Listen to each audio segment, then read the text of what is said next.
my name is Margaret Adele, and I'm going to be crocheting through this video because I accidentally gave myself too much to do tonight because I both wanted to film this and finish the strap for my book bag.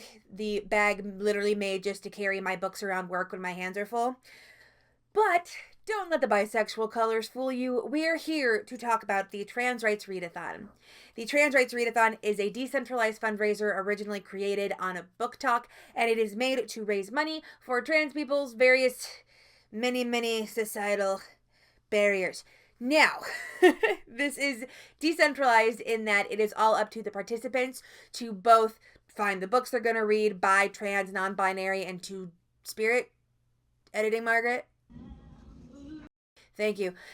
So it is up to you to find the books, but also to come up with how you're going to donate and where you're going to donate to. So for me specifically, I'm going to do the same thing I did the last 2 years, which is I'm going to donate 5 cents per every page read to a local queer youth organization called Clock Inc. My end goal is to read 1,000 pages and donate $50. But, let's be honest, I'm gonna donate the 50. I already put it in the budget for the month. The real goal is, can I get over 1,000 pages and donate a little extra?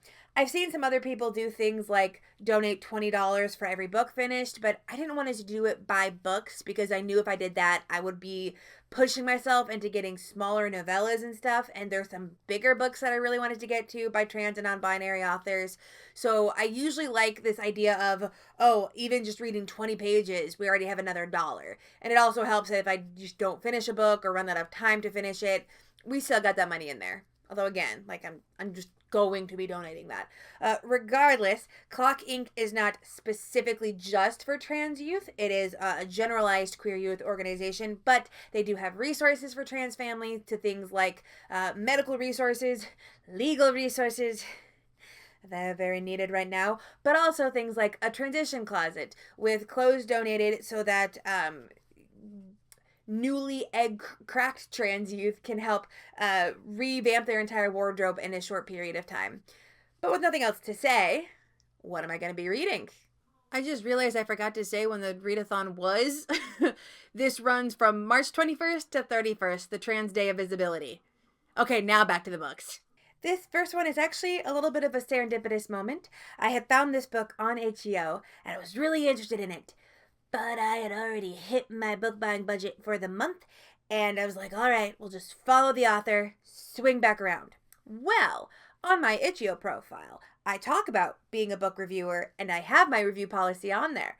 So lo and behold, guess what review request I woke up to the next morning? It was very fun, and that was We Interrupt This Transition by Carrie Ann Boyko. This is a satire all about a reality show based on trans people. Yes, written by a trans woman. I don't think this book idea could have been written by anyone who wasn't trans, TBH. But this is all about a reality show exec who is trying to break into America after her career stalling in the UK. And her friend in the industry tells her about this concept of a throwaway pitch. A pitch that is so terrible it makes her other idea look that much better by comparison. So she comes up with this idea of a show in which definitely cis people, men specifically, are challenged to go through everything a trans woman goes through to transition.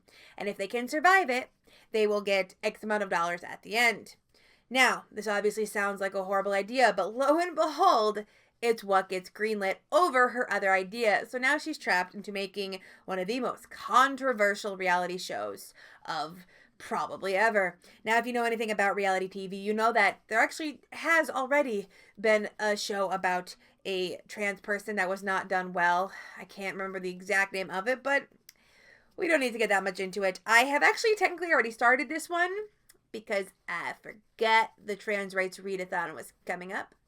But I did pause when I realized, because again, I'm only doing it based on pages anyway, and there's still plenty of pages in it, so over 400. And so far, I am more or less enjoying the vibe. I do think we get a little it's a little bit debut author syndrome right now, but we haven't gotten to the part where like the reality show proper has started, and that's what I'm the most interested in.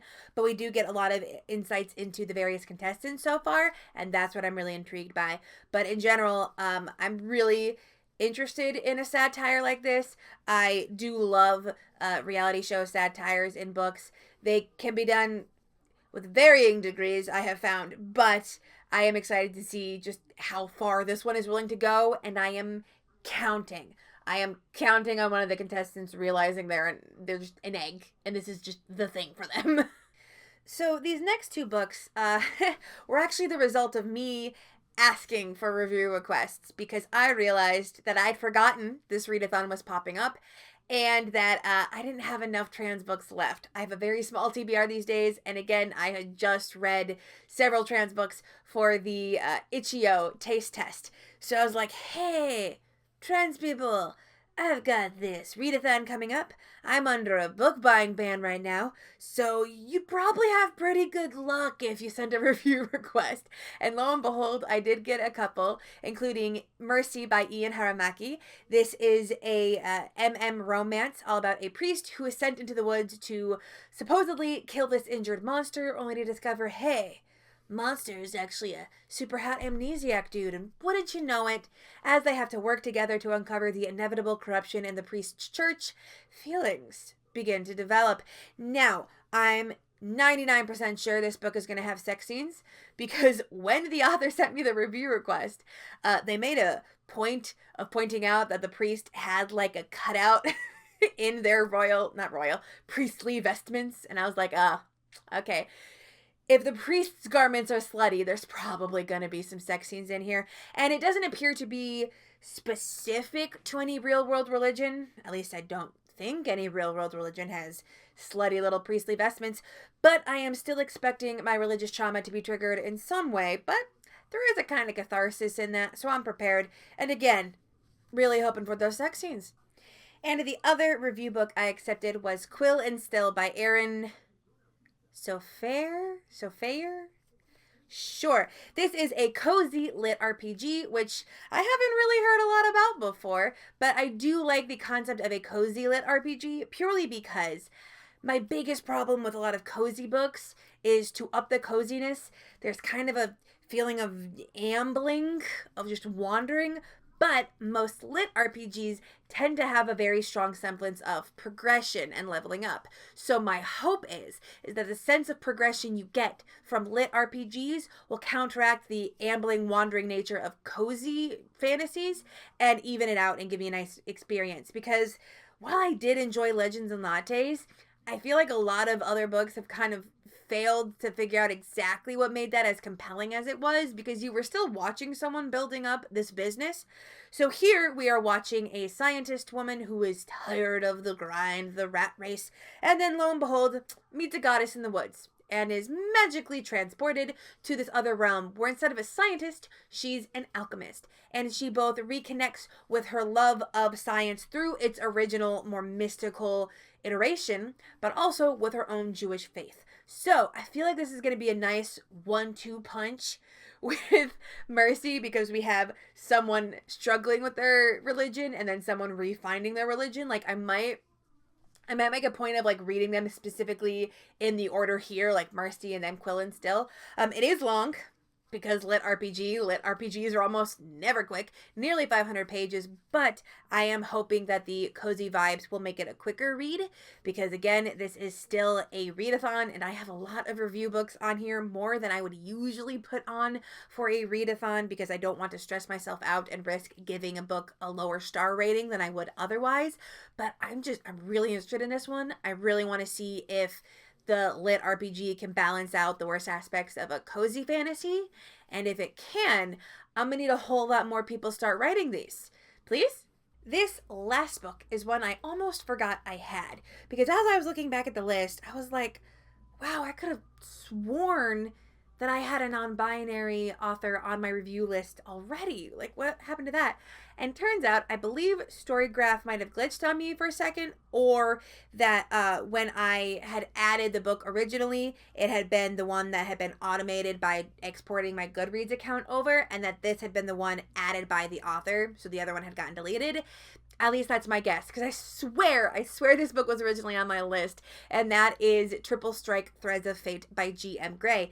This is a queer space opera all about a dude that's supposed to be working to eradicate space pirates getting kidnapped by space pirates. And wouldn't you know it, they end up having to do a mission together, and feelings begin to develop. Now, I do believe this is a case where the space pirates are also kind of like a different alien species to humans, and so there's like some light racism, but you know, space opera racism. Regardless, I'm really interested in this one, not just because I love space operas, but also because it's only like 200 pages. And like half of this TBR is like 400 pages or more.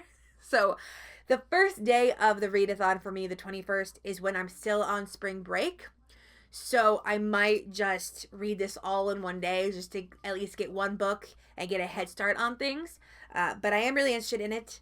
I do love a good space opera. It's one of my favorites. And fingers crossed that the space pirates feel properly space piratey, because that's very important in a space opera. I lied.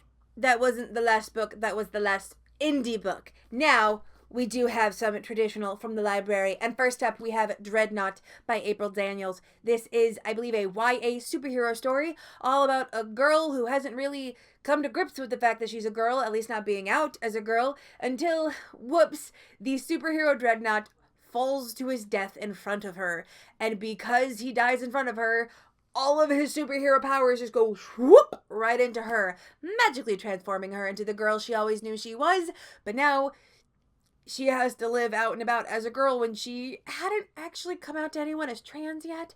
So not only does she have to fend off supervillains, the same supervillain that killed Dreadnought originally, but she also has to do it while navigating all of being out as a girl, including her dad not being okay with it and her best friend now trying to date her. And this I was super interested in because I have discovered that one of my favorite tropes in trans fiction is when the transition is done by magic or like some speculative element. You know, the egg is cracked when the character has to shapeshift into the opposite gender for plot reasons, and suddenly they're like, wait. And so I love this concept. I do want to create a rec video for this very specific niche trope, so I'm very happy I found another one. And I'm also happy that this doesn't look to be, oh good, not bigger than 300 pages. Because again, it's a readathon and I've got a lot going on. But I am really happy to get to this one, and I am really happy that I've been checking out so many books from my library recently. Just so much more. Regardless, my only caution here is that I don't usually do a lot with YA these days. So depending on the like balance of high school drama versus superhero drama could tip me one way or another. But regardless, magical transition. Now our actual last book is Light from Uncommon Stars by Rika Aoki. I'm not gonna lie, I don't have like the best handle on what this book is even about because the synopsis, I don't know why, it's just not clicking with my brain. But suffice to say, it follows a protagonist who made a deal with the devil because apparently the devil is still pissy about that last time he went to Georgia and wants the souls of 7 violin prodigies. And our protagonist has to get them, and she's found the last one, the 7th, and she's determined to do this last thing, but she's being distracted by a romance that takes place in a donut shop. I'm not sure how important the donut shop is, but it gets referenced multiple times in the like outer marketing. So I was really confused as to the level of sci-fi this is. Is it one of those, it's on Earth with some sci-fi elements? Does it turn into a full space opera? I'm not sure. The more mysterious synopses don't tend to go well with my brain, but I will definitely be getting to this one because it is the only book I have an audiobook version of. I did look, I could not find any for Dreadnought, but this is on both Libro FM and Spotify. So I am probably going to be using Spotify because I keep forgetting to use up those credits, and I'm paying for them every month, damn it. I might as well be using those audiobook minutes.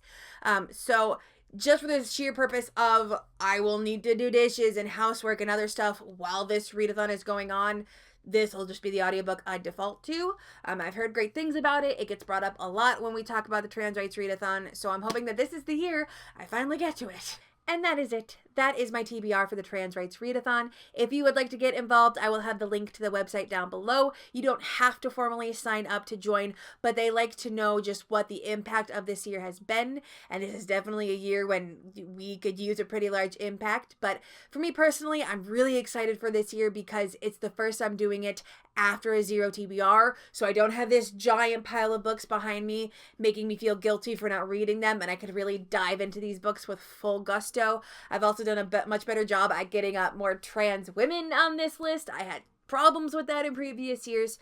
I am a little nervous about trying to put so many review books on a TBR for a readathon. I usually don't put that many just because review books operate on different rules for me. Because I'm going to be analyzing them a lot more deeply than other books, I will often refrain from bringing them to work or reading them in bed when I'm sleepy, and so I have a much smaller window to read them in. But if I don't get to them specifically during the readathon, I will just get to them later. I have more than 1,000 pages among these books. And again, I've already set the money aside. It's just deciding on how much extra I'm going to sprinkle on top. But regardless, I'm super excited for it. I do intend on vlogging it. Hopefully, it will probably just be one giant video of all 10 days. But if you're interested in that, please stick around. Subscribe. I plan on talking about a lot of gay books, just always. So if you're interested in that, I hope you stick around to watch. And with nothing else to say, I hope you have a wonderful day and a marvelous tomorrow.